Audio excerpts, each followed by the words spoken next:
de l'ASFA qui a été capitaine de l'ASFA soxnaam moo nekk nii kii nag di Fatou Mbaye Fatou Mbaye c'était la fille adoptive de Bonaventure Carvalho kii tamit nekkoon génération bu mag ñoom ñii ñëpp def carrière en équipe nationale ba ci sama ganu tey jii di Aminata Diagne Poulain entre Ouakam Bopp équipe nationale Aminata Diagne Poulain qui vit aujourd'hui en France depuis 28 ans moom lay ganale tey jii ci ñëwoon démb. Voilà gaañi Aminata Diagne Poulain laa leen indil tey US Ouakam Bopp équipe nationale de basketball du Sénégal. On a parlé des titres africains, notamment championnat d'Afrique, Jeux africains nga def. Alger c'était 78. Alger 78 la. Alger 78 je me souviens. Lagos. Lagos waaw bu Lagos bi def naa bu Lagos Nigéria ban année la woon loolu. defe naa 76. 76 waaw parce que j'étais la plus jeune de l'équipe. Voilà. Je crois que boobu dama ñëw un an après rek Bona yóbbu ma. Voilà yóbbu ma parce que bi ma ñëwee 6 mois après mu doon def préparation aux États-Unis il m'a amené avec lui. Donc bi ñu demee Lagos aussi c'est vrai que Lagos dinaa ko dama koy. Jeux africains nga def ñaari Jeux africains. Voilà def na Lagos def na kii Algérie. Voilà. 4 championnats d'Afrique. 4 championnats d'Afrique. 2 Jeux africains. Voilà. Championnat du monde. Championnat du monde à Séoul.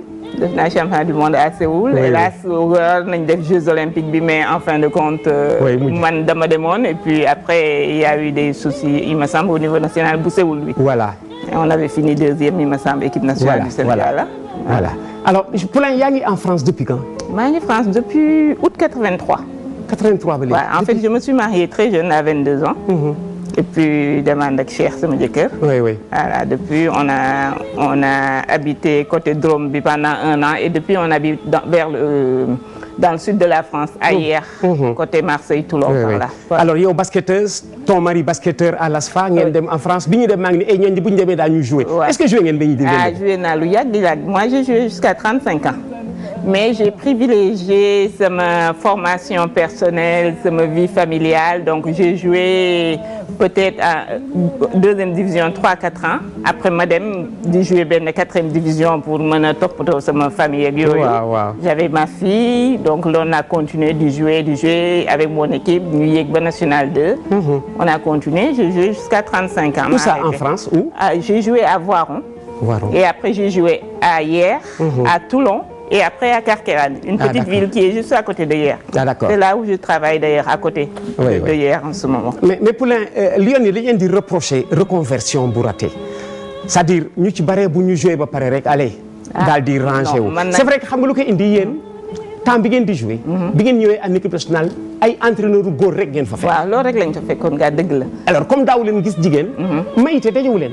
Mayte si moo doon suñu masseuse. Seul bi may ñëw. waaw seul Mayte ak Awadja. laa gisoon au chevet de l'équipe nationale. mais xëy na kon loolu la li ngeen tàmmul gis jigéen en équipe nationale. waaw c'est possible mais nag man j'avoue que je suis trop passionnée par exemple pour m'intéresser à la suite du sport c'est-à-dire reconversion comme entraîneur ak yooyu.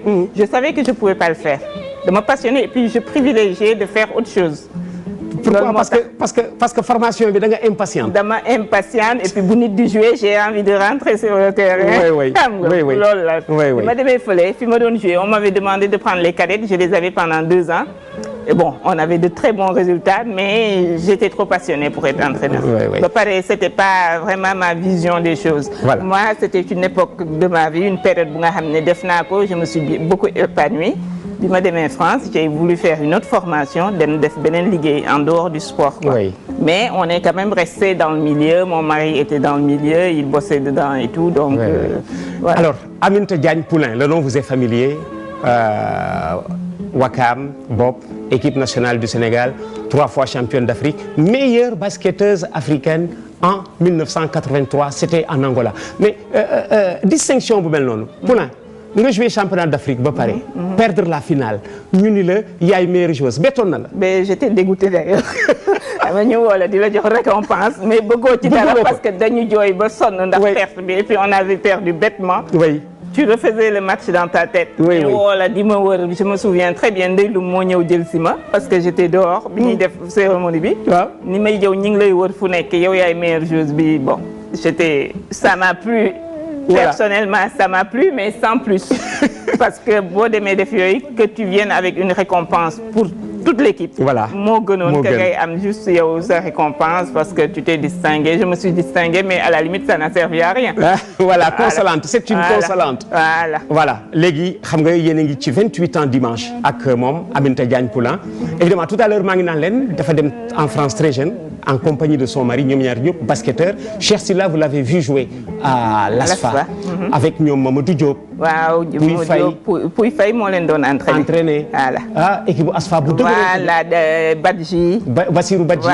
Voilà. C'était une très bonne équipe. moom it bi mu demee en France joué na. Il a explosé là-bas pendant des années quand même. Il a énormément bien joué. nekkoon na Clermont, après Saint-Vallier, après hier Toulon. nekkoon na Nice. Il a fait de belles équipes. Il était dans de belles équipes vraiment. Voilà. Poulain su ngeen nekkee en France ngeen dégg basket bi léeg-léeg endeuillé.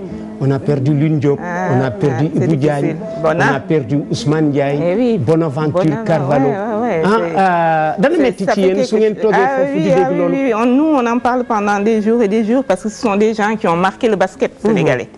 Bona, il était connu de partout. De partout, on parlait de lui, de par son intelligence, sa façon de mener cette équipe, son organisation, ce qui manque énormément au basket sénégalais en ce moment. Yow gis nga suñu préparation yi nu mu doon mel. Bona, il prévoyait à l'avance déplacement et regroupement et tout était nickel. Voilà, il manque ñoom Lune Diop, ce sont des gens qui ont beaucoup donné au basket. Qui nu mu tuddati Prési. Ibou Diagne ndeysaan. Vraiment ñooñu ñëpp dañ koy xalaat mais bon. Ibou Diagne il a fait plus pour des joueuses et joueurs yu bokkul ci club. waaw non mais il était bien comme ñoom la gën a defaral. il était très bien vraiment. Voilà léegi ñu ngi ci volet dirigeant. Je me rends compte que am na ci dirigeant yu la marqué tout à l'heure tu parlais de tes entraîneurs mais tu n'as parlé que de tes entraîneurs ci dirigeant yi la marqué. Dirigeant yi ma marqué il y en avait pas mal il y avait Ablaye Seye. Il était toujours présent. Il y avait Ablaye Seye. Mbadou boobu nga ko gëj a gis. Il y avait boobu laa ko gëj a gis ndeysaan. Il y avait Larry tonton Larry Bouchia. Larry Diouf. Pourtant nekkul woon suñu club bi mais il était là pour tout le monde. Moi de mon côté sur Ouakam il y avait un certain Malick Ndoye. Il y avait Medoune Diop. nga xam ne da daan jël de sa poche du ñu jox ay ñoom Bamar Diagne du ñu jox passe. Malick Ndoye était tout le temps là il nous accompagnait on a eu pas mal de. Malick Poulain nga jënoon ma ni ko Malick Poulain nga jënoon nii parce que fi mu nekk nii bu la gisee du la xam ne. gis na ma daf may gis ma mujjee ñëw gis na ma. dama koy aider naan ko Poulain nga janoon. Je le vois parce qu'on est resté en contact. Et celui qui t'a baptisé Poulain Petit Jean. Petit Jean vraiment c'était un grand homme bu nga xamante ni dafa mënoon former xale yi nag. il avait formé une équipe bu nga xamante ni ñun ñëpp mënoon ku ci nekk daal fi mu la li mu la jàngaloon mënoon nga ko daal. Il était là avec nous très disponible voilà quoi c'était un ancien militaire d'ailleurs. Exact. Asfa la nekkoon aussi. Exact. Voilà. Alors Poulain booy gisee Sénégal à l'époque ni mu daan organiser championnat d'Afrique. Régulièrement. dafa daan yomb am na ci championnat d'Afrique yu ñu jël 2 mois. avant l'échéance parce que pays bi ñu ko jëkkoon jox. mënuñu dem. waaw parce que xam nga maa ngi naan la am naa 2 titres fii Sénégal. mais parce que dafa jógee Anto parce que pays bi ko waroon jëlu ko je me rappelle plus c'était quel pays. je crois c'était le Zimbabwe. ñun ñoo ko mujj jël. ñoo ko mujj organiser gagné ko. mais léegi sooy dégg ñu naan Sénégal dafa bëggoon organiser championnat d'Afrique. bu mujj bi. ñun ñoo ko bëggoon organiser. FIBA Afrique ni ñu non. du yoon parce que avec tout ce que le Sénégal a fait pour le basket. je ne sais pas pour les autres sports kan moo ëpp médaille yu ñu indil Sénégal. gannaaw basket judo. waaw donc basket est en première. waaw léegi en première position. léegi basket bi lu mu indi foofu fii. moi j'aime pas comparer par exemple ñu naan football la ñuy gën a jox ko basket wala lii wala laa. mais basket bi lu mu indi ci dëkk bi. waral nañu mën a am terrain bu nga xam ne c'est digne de ce nom. ñu mën fi di def yenn compétition yu mag yi. jàppale basket bi mu jëm kanam jàppale formation des jeunes yi ñu dem kanam daal gën a évoluer. parce que par rapport ak li ñuy indi fii. évolution basket mënoon na fi gën a sore. on a la chance si tu veux am facilité je sais pas. pour quelle raison le Sénégal on a des basketteurs yu nga xam ne dañuy doué. Facilement ñu àgg fu soreeg yooyu. donc benn dimbali bu ndaw rek un tout petit truc rek. buñ ko ci rajouté woon rek. muy soutien bi ak organisation. on irait loin mais bon. wax nga dëgg parce que fi mu nekk nii les garçons ne gagnent plus. du yoon depuis 97. mais parce que y a quelque chose qui manque. waaw c'est quelque chose là c'est facile à trouver. mais sur le plan de la formation je ne sais pas ndax xamoon nga Abbas qui était à l'ASFO. qui a beaucoup fait moom tamit. ASFO ñooñu ñoo amatul même concours bi daan am détection yi waaw détection yi ñu daan def dans notre temps. voilà loolu xaw ma ndax mi ngi am wala amatul. gisatuma leen et pourtant y a des techniciens yu nga xamante ni xam nañu basket war nañu mën a dimbale dëkk bi daal xale yi bëgg basket ak yooyu war nañ leen mën a former waa kii mais y a les moyens qui manquent. moyens ñan ñoo ko mën a indi ça vient de là-haut. ça peut venir que là-haut ou des sponsors et autres mais bon ça il faut quand même que tout le monde mette la main à la pâte quoi pour ñu jëm kanam daal. voilà alors